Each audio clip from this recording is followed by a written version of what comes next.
রহমতুল্লাহি ওয়া বারাকাতুহু। যারা দাঁড়ায় আছেন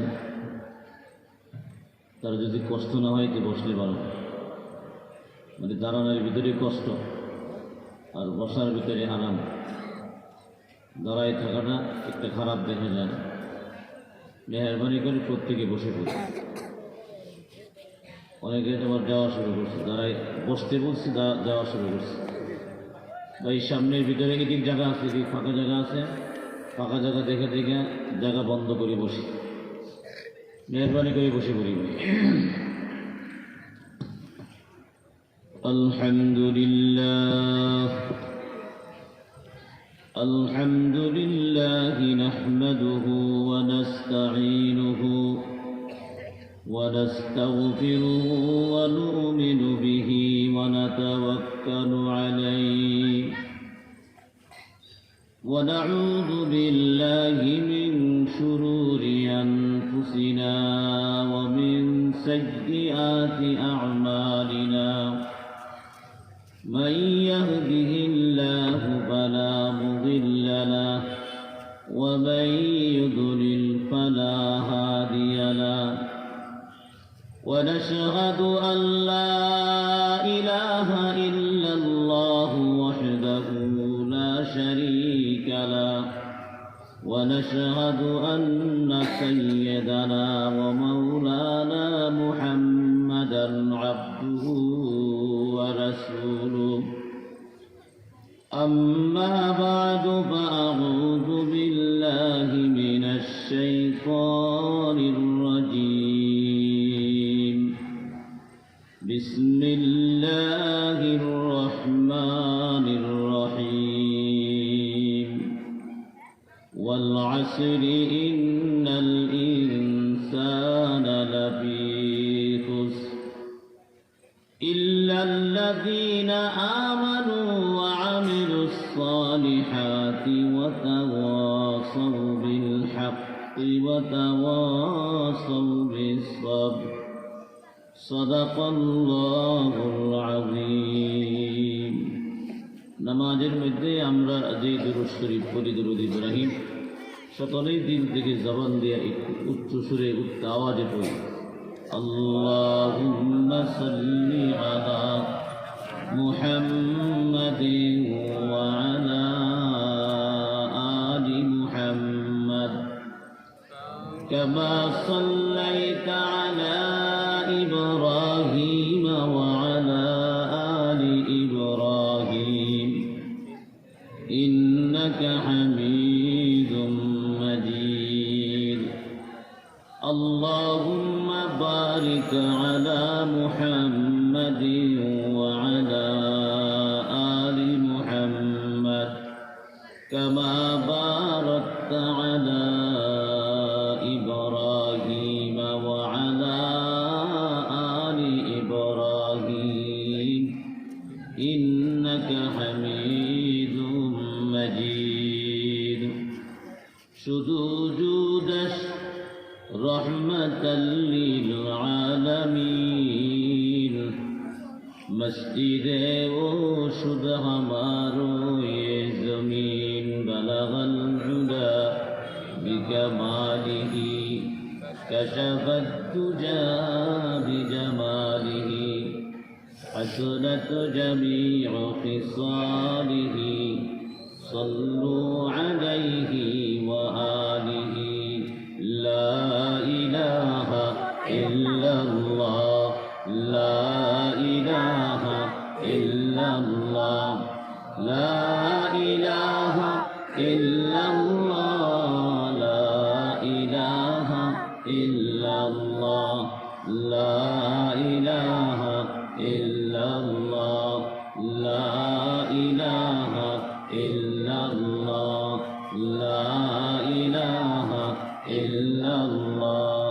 হায়াতের মালিক যে আল্লাহ, মৌতের মালিক সেই আল্লাহ. হায়াতের মালিক যে আল্লাহ, মৌতের মালিক সেই আল্লাহ. লা ইলাহা ইল্লাল্লাহ লা ইলাহা ইল্লাল্লাহ, লা ইলাহা ইল্লাল্লাহ, লা ইলাহা ইল্লাল্লাহ। আসমানের মালিক যে আল্লাহ, জমিনের মালিক সে আল্লাহ। আসমানের মালিক যে আল্লাহ, জমিনের মালিক সে আল্লাহ। লা ইলাহা ইল্লাল্লাহ, লা ইলাহা ইল্লাল্লাহ, লা ইলাহা ইল্লাল্লাহ, লা ইলাহা ইল্লাল্লাহ, লা ইলাহা ইল্লাল্লাহ, মুহাম্মাদুর রাসূলুল্লাহ। আলহামদুলিল্লাহ, গুলজার উলুম ভিত্তিকেল গাজানগর মাদ্রাসা কর্তৃক আয়োজিত এনামি জলসা সদ্যভাজন সভাপতি, অত্র এলাকার দিনদার মুত্তাকি পরহেজগার মুসলমান ভাইয়েরা, পর্দার আড়ালে পর্দানিসীন মা ও বোনেরা, আল্লাহ পাক আমাদেরকে অত্যন্ত মেহেরবানির সাথে, দয়ার সাথে আল্লাহ পাক আমাদেরকে দ্বীনি মারকাজ মাদ্রাসার মাহফিলে আসা এবং বসার মতো সুযোগ আর তৌফিক দান করছেন। এজন্য সকলে কালিমাতুর শুকুর আদায় করি, বলে আলহামদুলিল্লাহ।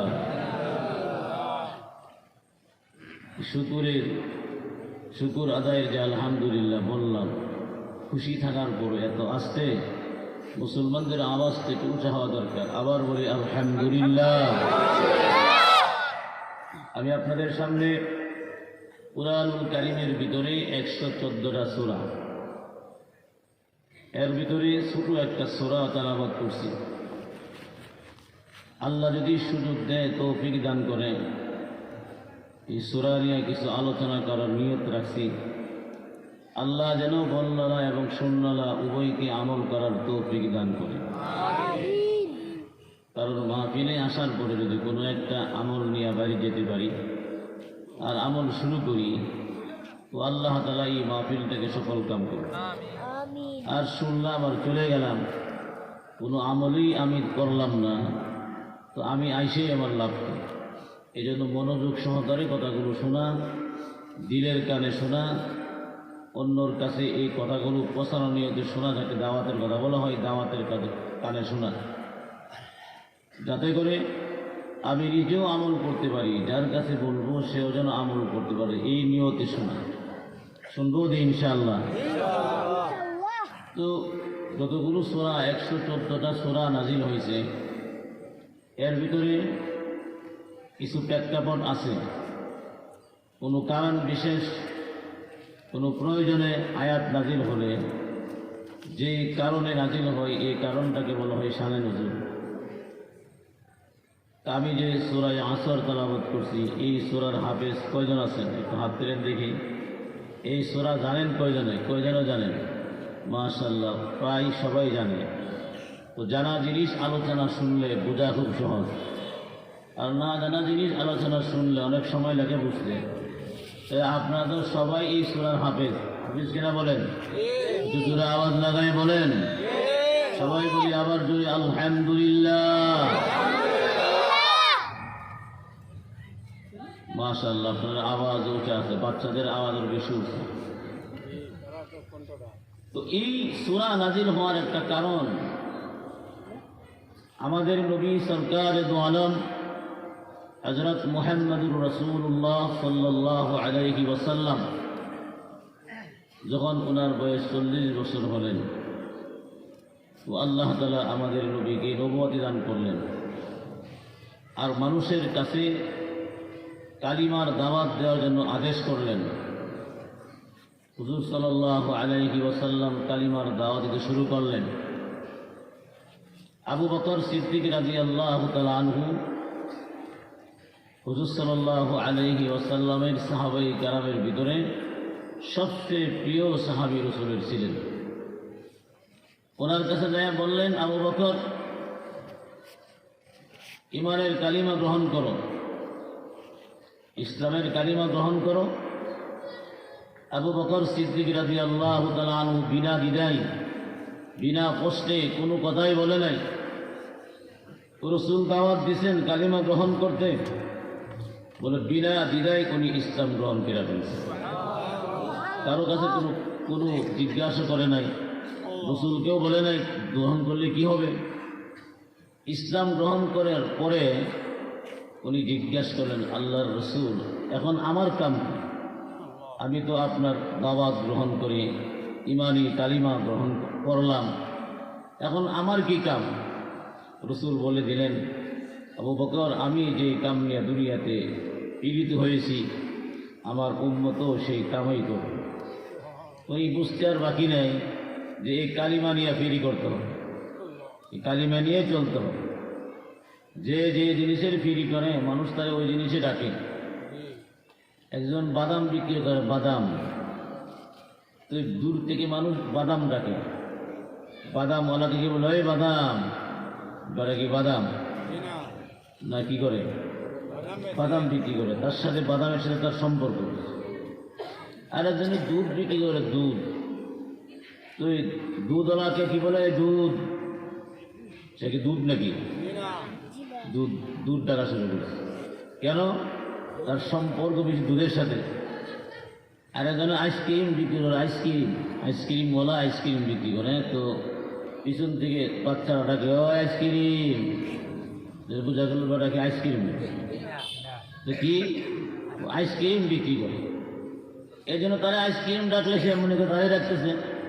আচ্ছা বলেন তো, কোনো ব্যক্তি কি যারা আইসক্রিম বিক্রি করে তাদেরকে আইসক্রিম ডাকলে রাগ করে না? ডাক দিলে রাগ করে না, খুশি হয়? কেন? যে আমার ডাকছে কিছু দিবার লাগে।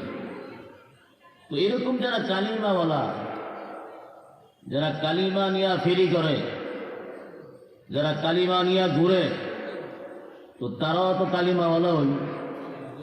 তো মুহতারাম দোস্ত বুজুর্গ, আল্লাহর রাসূল যখন আবু বকর সিদ্দিক রাদিয়াল্লাহু তাআলা আনহুকে বললেন যে আমার যে কাম তোমারও সেই কাম, উনি ব্যবসা করতেন, কাপড়ের ব্যবসা। দোকান বন্ধ করে 2 দিন মানুষের পিছনে মেহনত করে 9 জন লোককে ইসলাম গ্রহণ করার জন্য নবীর সামনে হাজির করলেন। কয়জন লোক? এর মধ্যে উসমান গনি রাদিয়াল্লাহু তাআলা আনহু ছিলেন। আর বললেন, আল্লাহ রাসূল, এই যে আমার 2 দিনের কামাই আপনার সামনে হাজির করে দিলাম, 2 দিনের কামাই। রাসূল বলেন, তোমার 2 দিনের কামাই না আবু বকর, তোমার সারা জীবনের কামাই। আচ্ছা বলুন তো, হুজুর সাল্লাল্লাহু আলাইহি ওয়াসাল্লামের সাহাবায়ে কেরাম থেকে নিয়ে সেটা এই পর্যন্ত অথবা কিয়ামত পর্যন্ত সমস্ত উম্মত যতগুলো আমল করবেন, সমস্ত উম্মতের আমল এক পাল্লায় রাখা হলে, আর আবু বকর সিদ্দিক রাদিয়াল্লাহু তাআলা আনহুর আমল যদি আরেক পাল্লায় রাখা হয়, তো আবু বকর সিদ্দিক রাদিয়াল্লাহু তাআলা আনহুর আমলের পাল্লা বাড়ি হবে। উনি এত আমল করছিলেন, কিন্তু এই দাওয়াতের কাম চালু করছে। এই কাম চালু করে যাদের কাছে আজ পর্যন্ত কাম চালু থাকবে, তারা যত আমল করবে সমস্ত আমল আল্লাহ তাআলা এই অনুযায়ী তার কবরে বসে। উনি যখন কাম শুরু করলেন, একজন মানুষ যখন ব্যবসা বাদ দিয়ে অন্য জায়গায় ঘোরাফেরা করে, তাইলে ব্যবসায় কি লাভ হবে? একটু জোরে আওয়াজ দিয়ে কথা বলেন। ব্যবসায় কি লাভ হবে না লস হইব? উনি ব্যবসা মাঝে মাঝে করেন, মাঝে মাঝে দিনের দাওয়াতের কাম করেন। তো ওনার কাছে 40,000 টাকা ছিল। এই 40,000 টাকা ওনার কাছে মজুদ ছিল। তো এই টাকাও খরচ করা শুরু করছে। ওনার কাছে টাকা ছিল, এই টাকাগুলো খরচ করতেছে। ব্যবসা যেটা করতো, ব্যবসাও করে না ঠিক মতে। এখন বলেন তো, তার ব্যবসার ভিতরে লাভ না লস? আর যে টাকাগুলো গুছাই রাখছিল, এই টাকাগুলো খরচ হইতেছে। বলে উনি টাকাগুলো কোথায় খরচ করতেন? ওনার গুচ্ছিত টাকাগুলো, মজুদ টাকাগুলো কোথায় খরচ করতেন?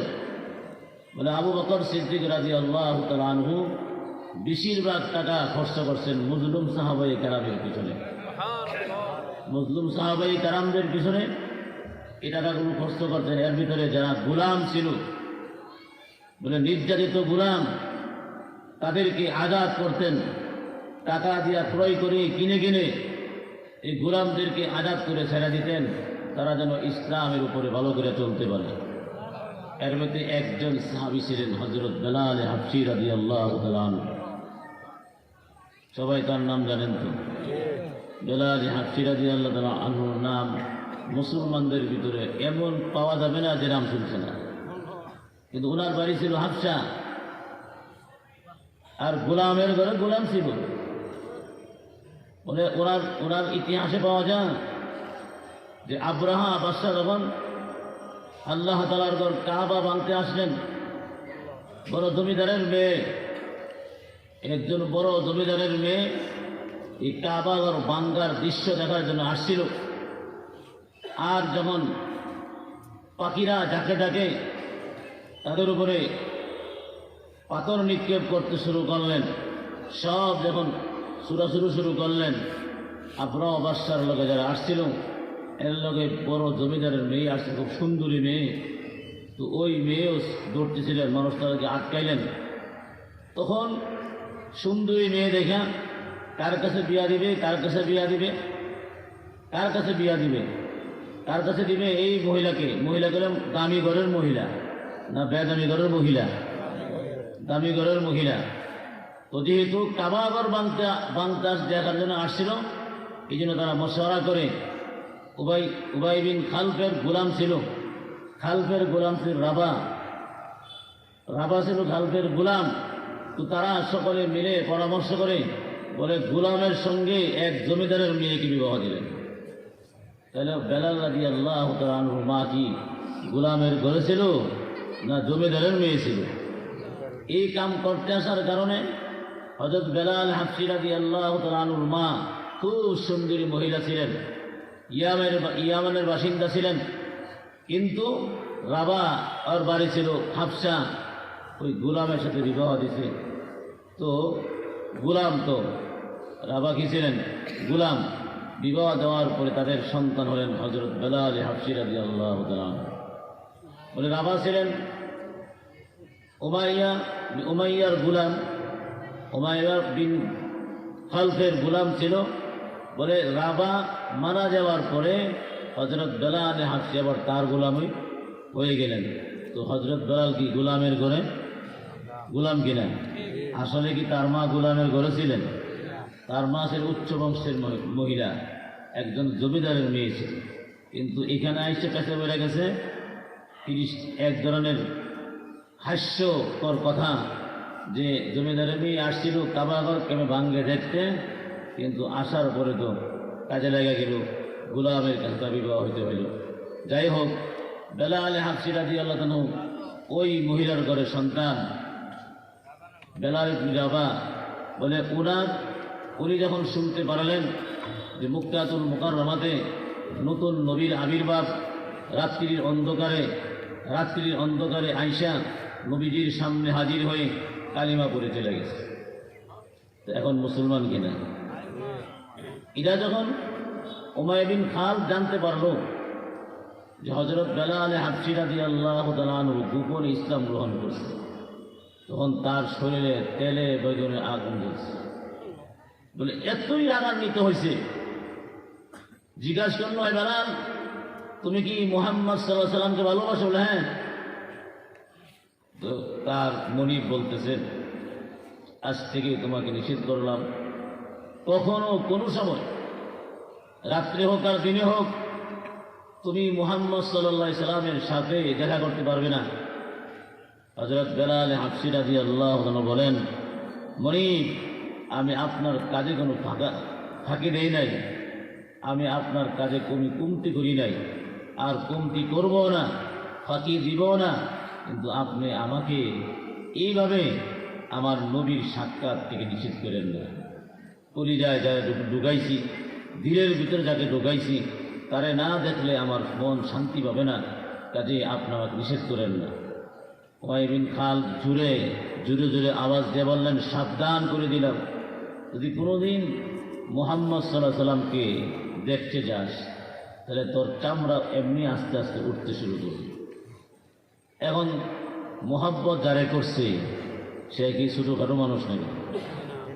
যার প্রতি অন্তর দিছে উনি সারা কায়নাতের সর্দার, সমস্ত নবী রাসূলের সর্দার। আল্লাহ তাআলা যাকে মোহাব্বত করেন, আল্লাহ তাআলা যার জন্য দুরূদ পড়েন, এমন একজন মানুষকে মোহাব্বত করছে, অন্তর থেকে কি মোহাব্বত চলে যাবে? অন্তর থেকে মোহাব্বত চলে যেতে পারে না। বেলাল হাবশী রাদিয়াল্লাহু তাআলা আনহুকে নির্যাতন শুরু করে দিলেন। এই মায়ের খাওয়ার পরেও আবার গোপনে চলে যায়, আবার পিঠা খান, আবার গোপনে চলে যায়। এমনভাবে মারতে মারতে একদিন একেবারে শোয়াই দিছে, আর রশ্মি বাঁধছে। ছোটো ছোটো বাচ্চারা তার ওই বালুর উপর দিয়া টাইনা শেষরায় নিতেছে, আর যে বালুর মধ্যে কণা পাথর আছে, এই পাথর যখন পিঠে লাগে পিঠ থেকে গোস্তের টুকরা পড়ে যায়। আর এই গরম বালু সেট করে তার এই যে জায়গাতে গোস্তের টুকরা পড়ছে ওই জায়গায় যে গরম বালু লাগে, কত আঘাত লাগে কম দেখি। এরপর আহাদ আহাদ আল্লাহ আল্লাহ বলতেছে।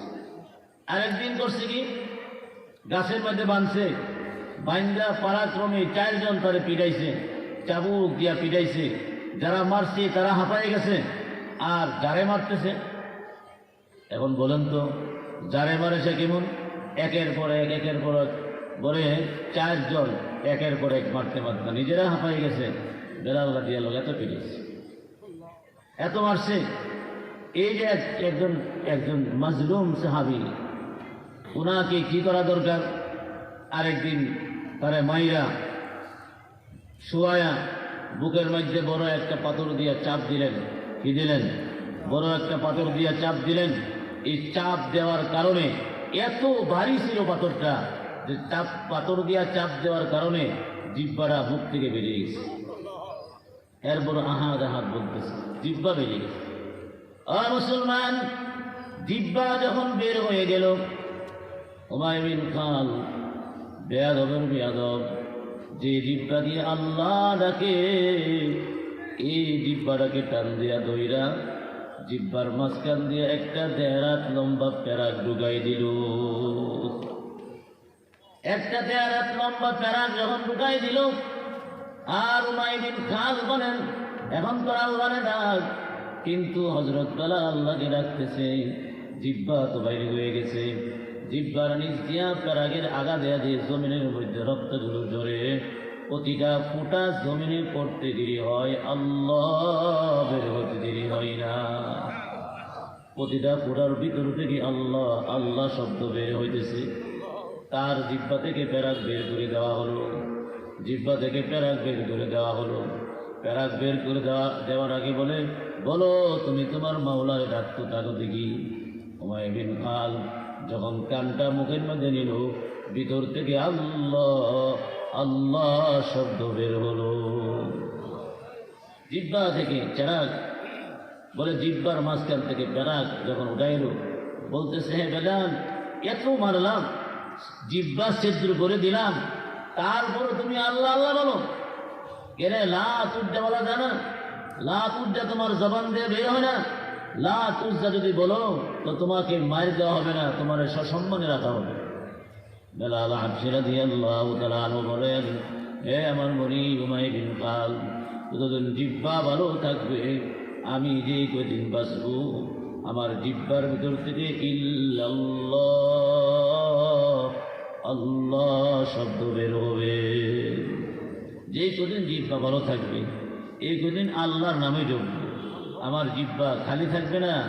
যদি জিহ্বা শেষ হয়ে যায় তাহলে তো আল্লাহ ডাকার সুযোগ হবে না। এইভাবেই একজন লোককে দিন রাত প্রহার করে তাকে পিটাইয়া তাকে জখম করা হইত। তো একদিনের ঘটনা, হযরত আবু বকর সিদ্দিক রাদিয়াল্লাহু আনহু দেখতেছেন হযরত বেলালকে চোর রাস্তার মধ্যে মারতেছে, খুব পিটাইতেছে। এই পীড়া দেখা উনি ঘর থেকে কিছু টাকা আনিয়া উমাইয়া বিন খালদের কাছে আয়েশা বলতে, উমাইয়া বিন খাল, তোমার যে গোলামটা তোমার কথা মতো চলে না, তুমি চলো, বলো একদিক চলতে, তোমার গোলাম আরেক দিক চলে। কাজে এই গোলাম তোমার রাখা দরকার নাই, আমি তোমাকে এসে শক্তিশালী গোলাম দেই, আর এই গোলামটা আমার কাছে দিয়া দাও। উমাইয়া বিন খাল বলে, হেরে আমি আর ছাড়তাম না, মরা পর্যন্ত এভাবে বিচার করে করে যতদিন পর্যন্ত লাত উজ্জাতকে রব না মানবে, মুহাম্মদ রাসূলুল্লাহকে মহব্বত না ছাড়বে, ততক্ষণ পর্যন্ত তার উপরে নির্যাতন চলবে, তারে মারধর করা হবে। তো হযরত আবু বকর রাদিয়াল্লাহু অনেক বুঝাইলেন উমাইয়া বিন খালকে। যখন বুঝানোর পরও কোনো মতেই রাজি হয় না, উনি তখন বললেন, তার অন্যায়টা কি? তুমি যে পিটাও, তুমি যে মারো, বেলালের অন্যায়টা কি? কি অন্যায় করছে? বলে, সে তো মুহাম্মদ সাল্লাল্লাহু আলাইহি ওয়াসাল্লাম ভালোবাসে। বলে, একটা লোককে ভালোবাসলে পিটাইতে হবে? সাবধান করে দিলাম উমাইয়া বিন খান, তোমরা অনেক কিছু করছো, অনেক বাড়াবাড়ি করছো, সে আমার মুসলমান ভাই, ইমানি ভাই, তার উপর আর একটা নির্যাতন করবে না। তোমার কাছে বলতেছি বারবার আরামের সাথে নরম দিলে বলতেছি, বিক্রি করে দাও, রাজি না, তারে প্রহার করবা, আর না, অনেক মারধর করছে। আলোচনার ভিতরে শেষ মুহূর্তে রাজি হলেন যে হযরত বেলাল হাবশী রাদিয়াল্লাহু আনহু বিক্রি করবে। উনি কোনো জায়গায় লিখছে যে 10,000 টাকার বিনিময়, কোনো জায়গায় লিখছে গোলামের বিনিময়, তাকে ক্রয় করেন। ওই উমাইয়া বিন খালফের নির্যাতন থেকে হেফাজত করেন। আবু বকর রাদিয়াল্লাহু ক্রয় করে তার বাড়িতে নিয়ে যায়। যায় বলেন, এই বেলাল, জানো তোমার আমি কেন ক্রয় করছি? বলে, কেন ক্রয় করছেন? বলে, আমি তোমাকে কিনছি, আমি তোমাকে আজাদ করে দিলাম। তুমি যার পাগলে পিঠা খাইছো, যার মোহাব্বতে মাইর খাইছো, ওই সরকার দু আলম মুহাম্মদুর রাসূলুল্লাহ সাল্লাল্লাহু আলাইহি ওয়াসাল্লামের সাথে যাও, তুমি এখান থেকে যত ফায়দা ওটাও যায়, আমি তোমাকে আজাদ করে দিলাম। বেলাল হাবশী রাদিয়াল্লাহু তাআলা আনহু দুইটা চোখ থেকে পানি গেরগানায় বের করে দিলেন। হযরত বেলালের চোখ দিয়া পানি পড়ে, আর বেলাল আওয়াজ দিয়া বলে, আবু বকর, তোমার এই প্রতিদান আমার দেওয়ার মতো কিছু নাই। আমি আমার আল্লাহর কাছে বলি, আমার মাওলা যেন কিয়ামতের কঠিন দিন তোমাকে প্রতিদান দে। বেলাল কি দোয়া করছে? এই যে আজাদ করে দিলেন, দুনিয়া খাইছে না আখিরাতের জন্য যেন প্রতিদান হয়ে যায়, আল্লাহ যেন দেয়, এই দোয়া করছে। এরকম ভাবে অনেক লোককে, মজলুমদেরকে বিভিন্ন জায়গা থেকে গোলামদেরকে কিনে কিনে উনি আজাদ করে ইসলামের জন্য বাইর করে দিতেন। ওনার আব্বা ছিলেন কুহাফা। উনি বললেন, আবু কুহাফা, উনি বললেন, হে আবু বকর, তুমি যখন গোলাম আজাদ করতে চাও তো যুবকগুলো করো, এই বৃদ্ধগুলো, দুর্বলগুলো আজাদ করে লাভ কি? কারণ তোমার যদি যুবক গোলাম আজাদ করো তো তোমার কাজে লাগবে, ইসলামের জন্য মেহনত আর ফিকির করতে পারবে, জেহাদ করতে পারবে। আবু কুহাফা বুদ্ধি দিলেন। আবু বকর রাদিয়াল্লাহু বলেন, বাবা, আমি শক্তি অর্জনের জন্য আমি তাদেরকে আজাদ করি নাই। বলে, আজাদ করি তো মাজলুম অবস্থা থেকে তাদের রেহাই দিতে। তো এই অবস্থায় আপনার বলেন তো, যে লোক দোকানদারি করতো, কাপড়ের ব্যবসা করতো, এখন ঠিক মতো কাপড়ের ব্যবসাও করে না, আর যেই টাকা গুছাইছিল এই টাকাগুলো খরচ করতেছে, তার লস হয়ে যাচ্ছে কিনা? একটু জোরে আওয়াজ দেয়া বলেন তো, লস হতেছে কিনা? এক তো ব্যবসা ঠিক মতো করে না, আরেকগুলো যে টাকাগুলো রাখছিলেন এই টাকাগুলো খালি খরচ করতেছে। ওনার এক বাল্যকালের বন্ধু ছিল। এক বন্ধু যখন বিভিন্ন জায়গায় চলাফেরা করে, আর যখন অন্য কোনো বন্ধু বুঝতে পারে সে বিপদগামী, সে বিপদে পড়তেছে, তাহলে বুদ্ধিমান বন্ধুরা তাকে বুদ্ধি দেয় কিনা, তারা পরামর্শ দেয়। তো একজন বন্ধু ছিল বাল্যকালের, যার নাম ছিল কালাদা বিন উসাইদ। এ হলো মুশরিক, মূর্তি পূজক, আর আবু বকর রাদিয়াল্লাহু হলেন আল্লাহ পূজক। একজন ইমানদার, খাঁটি ইমানদার, আর একজন খাঁটি মুশরিক। একজন হলো খাঁটি ইমানদার, আর একজন হলো খাঁটি মুশরিক। এই কালাদা বিন উসাইদ আবু বকর রাদিয়াল্লাহু তাআলার কাছে রাত্রে আসলেন। আয়েশা বলতেছে, আবু বকর, তোমার অবস্থা দেখে আমার খুব দুঃখ লাগতেছে। বলে আমার অবস্থা তুমি কি দেখলা? বলে তোমার যে দেমাগে কি হয়েছে, মুহাম্মদুর রাসূলুল্লাহর সঙ্গে তোমার সম্পর্ক হওয়ার পর থেকে তুমি যে এক ধরনের পাগলামি শুরু করছো। তোমার কি ভবিষ্যৎ নাই? তোমার সন্তানাদির কোনো ভবিষ্যৎ নাই? তুমি ভবিষ্যৎ চিন্তা না করা মুহাম্মদুর রাসূলুল্লাহর কথাই ব্যবসাও ঠিকমতো করো না, আর যে টাকাগুলো গুছাইছিলা এই টাকাগুলো তুমি খরচ করো। তোমার কি ভবিষ্যৎ নাই? তোমার ছেলেমেয়ের ভবিষ্যৎ নাই? কথা বুঝছেন? কার চিন্তা করে? ভবিষ্যতের চিন্তা করে। মুশরিকরা ভবিষ্যৎ নিয়ে চিন্তা করে, দুনিয়াতে বাঁচবে কদিন তার কোনো খবরও নেই। এই কথা বলতে বলতে বলল, তুমি এইগুলো বাদ দাও, শান্ত হও, তোমার তো মাথা খারাপ হয়ে গেছে, তুমি ধ্বংসের পথে গেছো। কিসের পথে? ধ্বংসের পথে। আবু বকর রাদিয়াল্লাহু আনহু, আমি ধ্বংসের পথে না, বরং ধ্বংসের পথে তুমি। এই অবস্থা যখন চলতেছিল আলোচনার ভিতরে, আল্লাহ তাআলা আবু বকর রাদিয়াল্লাহু তাআলা আনহুর পক্ষে সূরা আসর নাজিল করলেন। এখন বুঝছেন সূরা আসর নাজিল হওয়ার কারণটা? যখন বলল যে আবু বকর তুমি ধ্বংসের পথে, এই কথা বলার পরে আল্লাহ তাআলা উনি যে ধ্বংসের পথে এই কথাটা কালাদা বিন উসাইদ বলার পরে আল্লাহ তাআলা সূরা আসর নাজিল করে ওই কালাদা বিন উসাইদের প্রশ্নের জবাব দিয়া দিলেন, আলোচনার জবাব দিয়া দিলেন। এই সূরা নাজিল। সূরার মধ্যে কি আছে?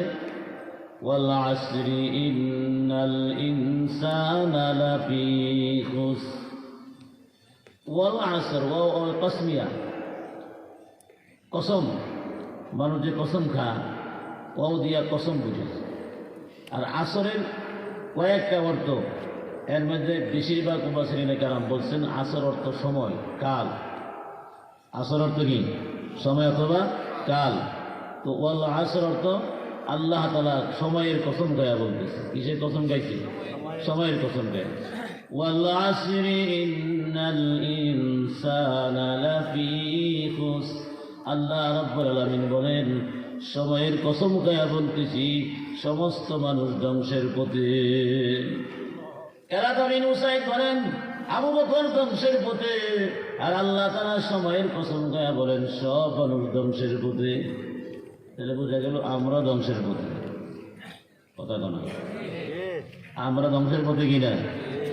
আলোচনা করলেই বুঝে আসবে আমরা ধ্বংসের পথে। কালাদা বিন উসাইদ বললেন ধ্বংসের পথে কে? আবু বকর। আর আল্লাহ কি বললেন? সময়ের কসম গায়া বলতেছে সব মানুষ ধ্বংসের পথে।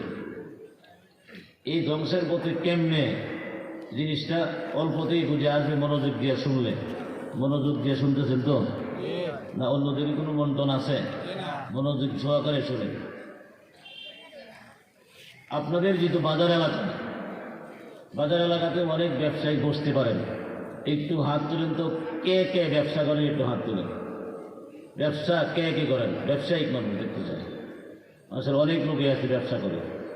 তাহলে আপনাদের বোঝা খুব সহজ হবে। ব্যবসা যারা করে তাদের ব্যবসার শুরুতে একটা মূলধন নেই, মূলধন। ও ভাইয়ারা, আপনার এখানে কি হয়েছে? এটি কি?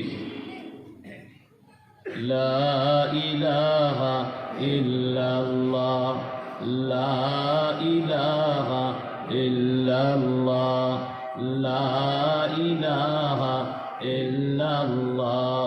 এই ভাই, এই সব বসুন, সবাই বসেন। লা ইলাহা ইল্লাল্লাহ, লা ইলাহা ইল্লাল্লাহ, লা ইলাহা ইল্লাল্লাহ, লা ইলাহা ইল্লাল্লাহ, লা ইলাহা ইল্লাল্লাহ, মুহাম্মাদুর রাসূলুল্লাহ। তো যারা যারা ব্যবসা করেন বা এদিক তাকান, যারা ব্যবসা করেন, প্রত্যেকই যারা ব্যবসা শুরু করে তাদের একটা মূলধন নিয়ে শুরু করে। মূলধন বুঝেন তো? যে কয় টাকা দিয়ে ব্যবসা শুরু করলো, কেউ চাউল বিক্রি করে, কেউ আটা বিক্রি করে, কেউ বাদাম বিক্রি করে, কেউ টিন বিক্রি করে, কেউ রড বিক্রি করে, কেউ সিমেন্ট বিক্রি করে, কেউ মুদির দোকান, আছে কিনা বলেন? এরকম বিভিন্ন প্রকারের ব্যবসা মানুষ করে। ব্যবসা করতে যাইয়া ব্যবসার প্রথমে যে মূলধন নেয়, যে টাকা দিয়ে ব্যবসা শুরু করে, এটাকে বলে মূলধন। কি বলেন? কি বলেন? মূলধন। এখন ব্যবসা ক্ষেত্রে ব্যবসা করার সময় যদি কোনো মূলধন যদি মানুষ ব্যবসা করতে করতে লস হইতে হইতে যে কয় টাকা দিয়ে ব্যবসা শুরু করছিল, যদি ওই কয় টাকা ব্যবসা যেটা শুরু করছিল, যদি ওই কয় টাকা খরচ হইতে শুরু হয়ে যায়, মূলধন নষ্ট হইতে থাকে, তো ব্যবসায়ীর মন ভালো না খারাপ? একটু জুড়ে বলেন। যেই ব্যবসায়ী ব্যবসা করতেছে আর তার মূলধন ব্যবসায়ী লস হওয়ার কারণে মূলধন খাইতেছে, এই ব্যবসায়ীর মন ভালো না খারাপ? শ্বশুর ভাই দাওয়াত দিল, যাইতে রাজি না। বাড়ির পাশে বিয়া, ওইখানে দাওয়াত দিল, যাইতে রাজি না। বলে কারোর সাথে চলতেও রাজি না, খালি বসে বসে চিন্তা করে। এরকম করে কিনা বলেন? কারণ তার চিন্তা চিন্তা চিন্তা চিন্তা কারণ চিন্তা করে কেন? মূলধন নষ্ট হইতেছে, মূলধন খাইতেছে। যারা মূলধন নষ্ট করে তাদের বড় চিন্তা হয়, খুব পেরেশানি হয়। জাফনা এলাকাতে দেখি এখন 2 বছর যাবৎ কুয়ারি চালু নাই। কিছু কিছু লোক মন এতই খারাপ করে বসে থাকে, জিজ্ঞাসা করবে এমন করেন কে? তো হুজুর লস তো দিছি, যা ছিল পুঁজি সব খাইতিস, এখন পুঁজি খাওয়ার ফলা, এই জন্য মন খারাপ। তো ভাই, যেই ব্যবসায়ী মূলধন খাইলে তার মন খারাপ হয়, তো আল্লাহ তাআলা আমাদের প্রত্যেককে একটা মূলধন দিচ্ছেন। আমাদের সবাইকে কি দিলেন? আল্লাহ তাআলা সকলকে একটা মূলধন নিলেন। এই মূলধনের নাম হলো হায়াতের জিন্দেগি। কাউকে আল্লাহ তাআলা মূলধন দিলেন 60 বছর, কাউকে আল্লাহ তাআলা মূলধন দিলেন 70 বছর, কাউকে 50 বছর, কাউকে 40 বছর, কাউকে 30, কাউকে 35, কাউকে 25, কাউকে 20, এমন দিচ্ছেন কিনা বলেন? আবার কোন কোন লোক এমন পাওয়া যায় যে মূলধন মাত্র 1 বছর চলে গেল, কিন্তু এই লোকগুলো মূলধন পাইয়া কোনো নেক আমল করতে পারে নাই। 60টা বছর কাটাইলো, নেক আমল নাই। 40 বছর কাটাইলো, নেক আমল নাই। 45 বছর কাটাইলো, নেক আমল নাই। যেদিন আজরাইল হাজির হয়ে বলবেন তোমার মূলধন শেষ, সমাপ্তি হয়ে গেল, আর মূলধন নাই, তুমি এখন পৃথিবীর ময়দান থেকে বিদায় নেবে। আজরাইলকে দেখার পরে আর কোনো তওবা কবুল হবে না। এই জন্য বলেন, আমাদের মূলধন যতটুকু ছিল যদি এতটুকু চলে যায়, তো আমরা সবাই ধ্বংসের পথে কিনা। আল্লাহ রাব্বুল আলামিন বলেন, ওয়াল আসরি ইন্নাল ইনসানা লাফি খুসর। আল্লাহ রাব্বুল আলামিন বলেন, সময়ের কসম খায়া বলতেছি, সব মানুষ ধ্বংসের পথে। সব মানুষ কিসের পথে ভাই? জোরে বলেন, কিসের পথে? সব মানুষ ধ্বংসের পথে। আমরাও তো ধ্বংসের পথে। ধ্বংসের পথে কিনা? এখন এক লোকের মূলধন হলো মাত্র 60 বছর। কত বছর? 60 বছর হয়েছে। আর 60 বছর তার মূলধন 60 বছর হয়ে গেছে, এখন আর তার কোনো মূলধন আসেনি, পকেট এমটি হয়ে গেছে। কিছু কিছু বুড়া আছে, বয়স হয়ে গেছে, এরপর নামাজ পড়ে না, আর বই খালি টিভি দেখে, আর এমন এমন গল্প করে, মনে হয় জাহান্নাম আর জান্নাতের খবরই জানে না, এমন বেকাব বা কথা কয়। আমাদের এলাকাতে এক লোক ছিল, আমার ডেকে করতেছে, ও বাবা, জাহান্নাম বলে বইরা গেছে। যে লোক মরছে, এই লোকের মরার কারণে জাহান্নাম বইরা গেছে। এখন যারা যাইব সব জান্নাতে যাইব, কাজে আমল করে আর কি করতে হবে? আচ্ছা বলেন, এই বুড়ারে কি করা যায়? হ্যাঁ, আর কি মানে এরকম বুড়া আছে না কিছু? তো এক বুড়া 60 বছর বয়স, তার মূলধনও 60 বছর, খুব গান গাইত আর মেয়েদেরকে নিয়ে নাচ গান শোনাইত। ওই দিন করছে কি, এই বুড়া 60 বছরের বুড়া 4-5 জন গায়িকাকে নিয়ে 2 তলার মধ্যে নাচতেছে আর গান শুনতেছে, গান গাইতেছে। আর নিচতলায় দারোয়ান পাহারাদারি করতেছে। এক ফকির দারোয়ানকে বললেন, দারোয়ান তোমার মালিক একটু ডাক দাও, কাল লগে আমি একটু কথা বলবো। দারোয়ান বলে যে আজকে আমার মালিক যে মজে আছে, নাচ গান করতেছে, বেটা ফকির তোর লগে দেখা করবে না, তুমি যে বলো না। এ যতই না করে ফকির ততই তারে বারবার বলতেছে একটু আসতেও আমার লগে সাক্ষাৎ করতে, একটা কথা আছে। এই ফকিরের বারবার বলার কারণে দারোয়ান দুপাড়ায় গেছে, যায়া দেখে যে এই বুড়া মেয়েদের মাঝখানে থাইকা মেয়েরা গান গাচ্ছে, নাচতেছে, এই বুড়াও নাচতেছে।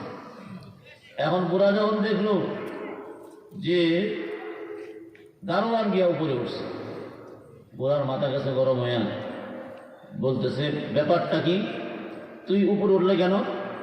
বলতেছে, স্যার একজন ফকির আপনাকে ডাকছে তার লগে সাক্ষাৎ করতে।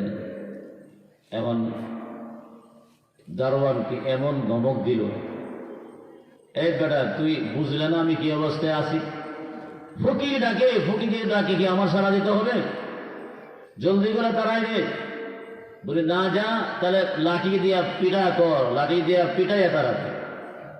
এখন দারোয়ান দৌড়াইছে, নামছে, ফকিরকে বলতেছে, ভাই তোমার আগেই বললাম যে আমার মালিক ডাক দিলে আসবে না, কাজেই তুমি চলে যাও, আর যদি না যাও লাঠি দিছে তোমার পিটাইয়া তাড়ানোর জন্য। ফকির বলতেছে, তুই গেটটা খুল, ভিতরে যাবো আমি। বলে গেট খুলবো না। বলতেছে, তুই গেট খুললো ভিতরে ঢুকবো, আর গেট না খুললো ভিতরে ঢুকবো।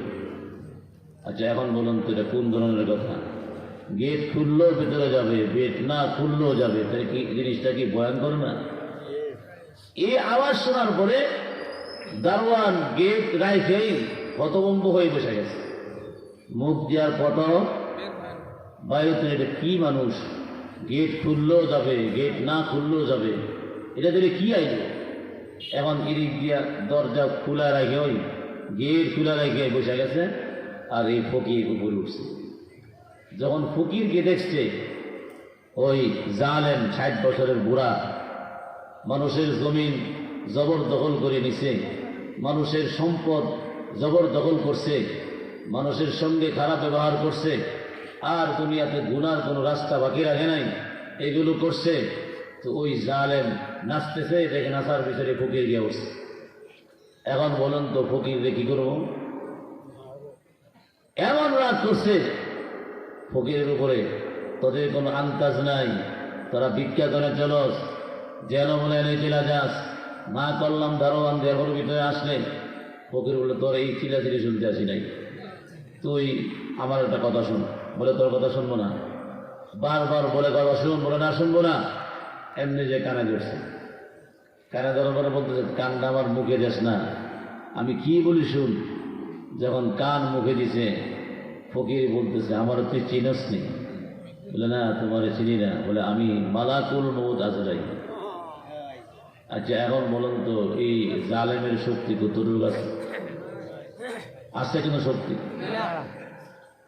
জালেম যখন শুনতে পারলেন মালাকুল মউত আজরাইল তার সামনে হাজির হয়ে গেছে, ভিতর থেকে গাম পড়তেছে, আর জালেম বলে, আজরাইল আমারে 5টা মিনিট সময় দে। আজরাইল বলেন, 5 মিনিট সময় দিয়া কি করবে? তুই কি করবে? বলে, আজরাইল 5 মিনিট সময় দিয়া যত জমি জবরদখল করছিলাম সব ফেরত দিব। আমি আমার জীবনে যা কামাইছি সবগুলো আল্লাহর রাস্তায় সদকা করে দিব। আজরাইল ডাক দিয়া বলেন, 60 বছর সময় পাইছিলেন তোরা, 60 বছরের মূলধন দেওয়া হয়েছিল, 60 বছরের ভিতরে কোনোদিন সুযোগ পাস না মানুষের জবরদখল জমি ফেরত দেওয়ার, মানুষের কাছ থেকে জবরদখল করে তুই টাকা নিছস, এইগুলো ফেরত দেওয়ার সুযোগ পাইস না, আর সদকা করার সময় পাইস না। আজরাইলকে দেখার পরই এখন বুঝি সদকা করার নিয়ত হয়েছে।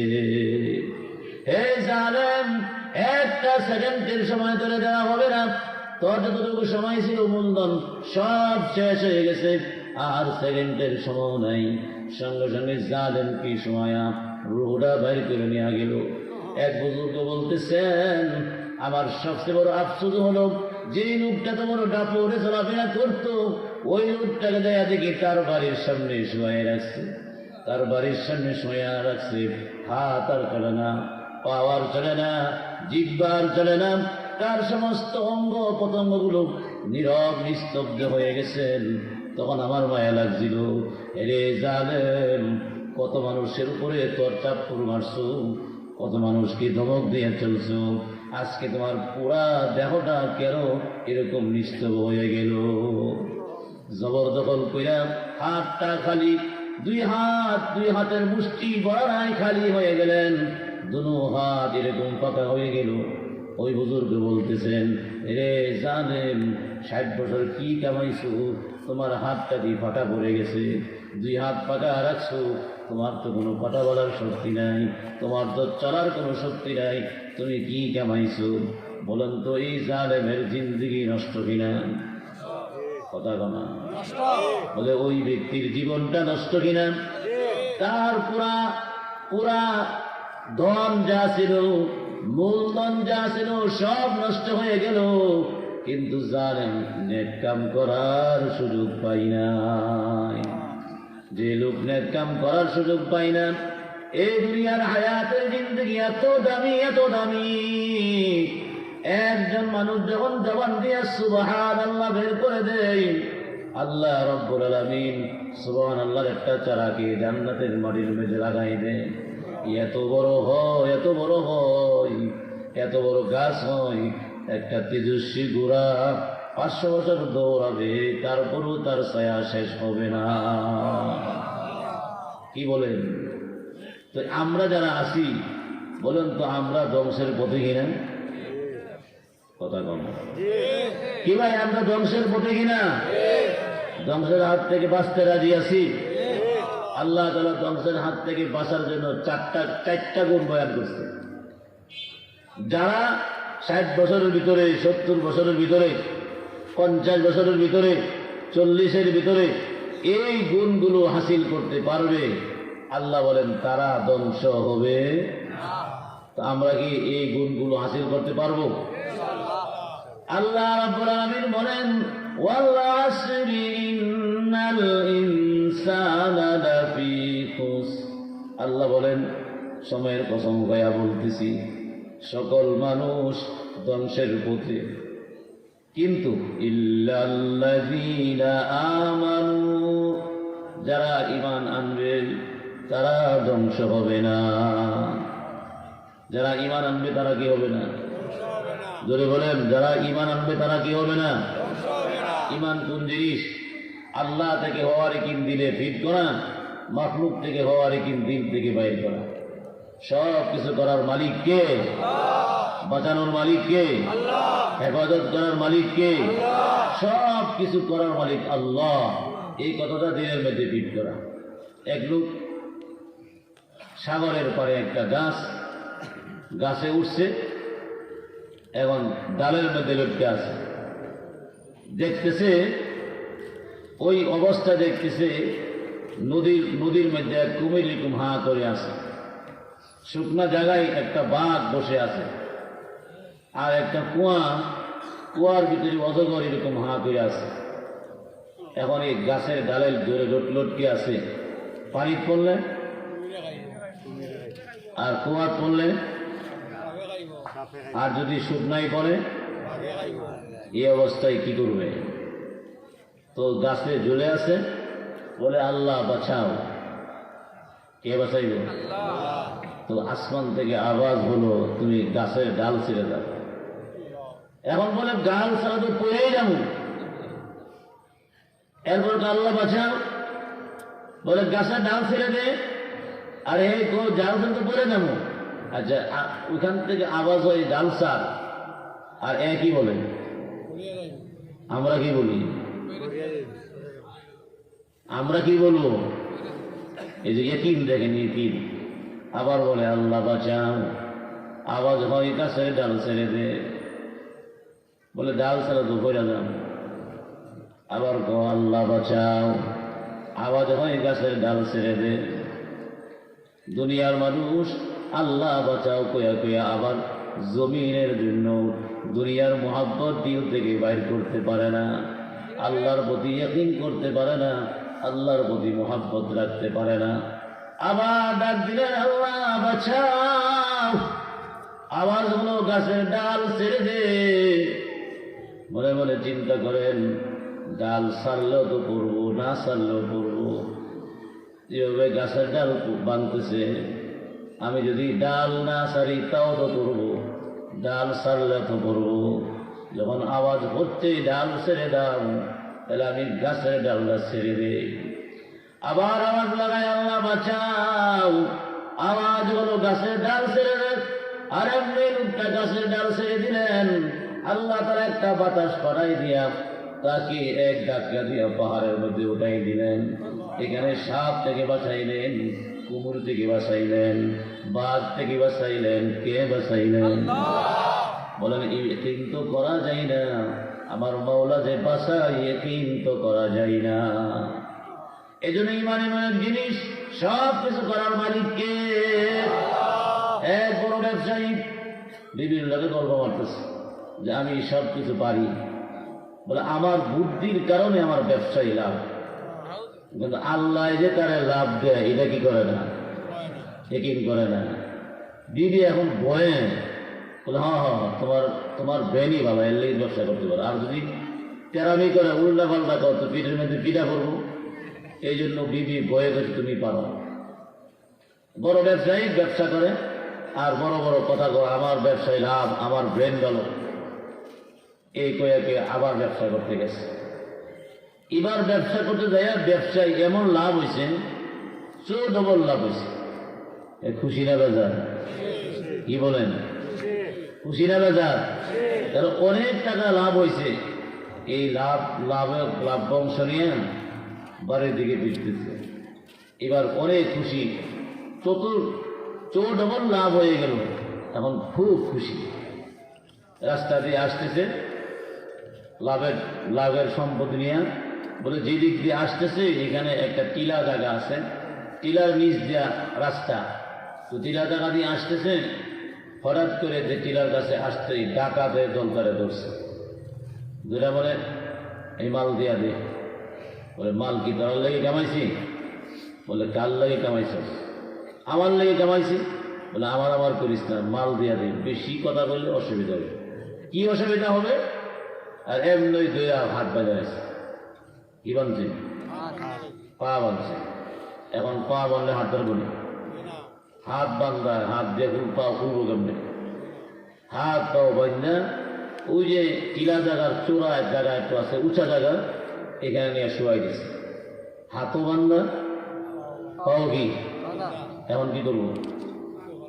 এরা হেরা রাইখেন মাল টাল নিয়ে সব নিয়ে চলে গেছে।